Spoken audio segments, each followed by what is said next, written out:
மிளகு, 1 ஸ்பூன் சீரகம், அப்புறமா ஒரு கைப்பிடி அளவுக்கு இஞ்சி பூண்டு ஆட் பண்ணி நல்லா ஒரு 1 செகண்ட் நல்லா வதக்கிக்கோங்க. 1 ஸ்பூன் வந்து சோம்பு ஆட் பண்ணிக்கோங்க. ஒரு 3 சின்ன வெங்காயம், அப்புறம் ஒரு கைப்பிடி தேங்காய் எவ்வளோ வேணாலும் நீங்கள் ஆட் பண்ணி, நான் கொஞ்சமாக ஆட் பண்ணி கொஞ்சம் கொத்தமல்லி ஆட் பண்ணி நல்லா வதக்கிட்டு, இந்த அளவுக்கு நல்லா வதக்கின பிறகு ஆற வச்சு மிக்ஸி ஜாரில் 1 ஸ்பூன் மிளகாத்தூள், 1 ஸ்பூன் உப்பு தேவையான அளவுக்கு ஆட் பண்ணி நல்லா அரைச்சி எடுத்துக்கோங்க. இப்போ ஒரு கடாயில் தேவையான ஆயிலு, 1/2 ஸ்பூன் சோம்பு சீரகம் ஆட் பண்ணிக்கோங்க.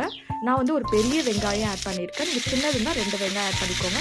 இது நல்லா வதக்கிற டைமில் ஃப்ரெஷ்ஷான கருவேப்பிலை ஆட் பண்ணிக்கோங்க. இப்போ ஒரு பெரிய தக்காளியை ஆட் பண்ணிவிட்டு கொஞ்சம் உப்பு போட்டு நல்லா இது வந்து ரொம்ப வதக்க தேவையில்ல, கொஞ்சம் வதக்கின பிறகு மஞ்சத்தூள், அரைச்சி வச்சிருக்க மசாலா ஆட் பண்ணிக்கோங்க.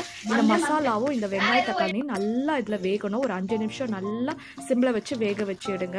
இப்போ பாருங்கள், இந்த அளவுக்கு நல்லா வெந்த பிறகு இப்போது கழுவி வச்சிருக்க நண்டு ஆட் பண்ணிக்கோங்க.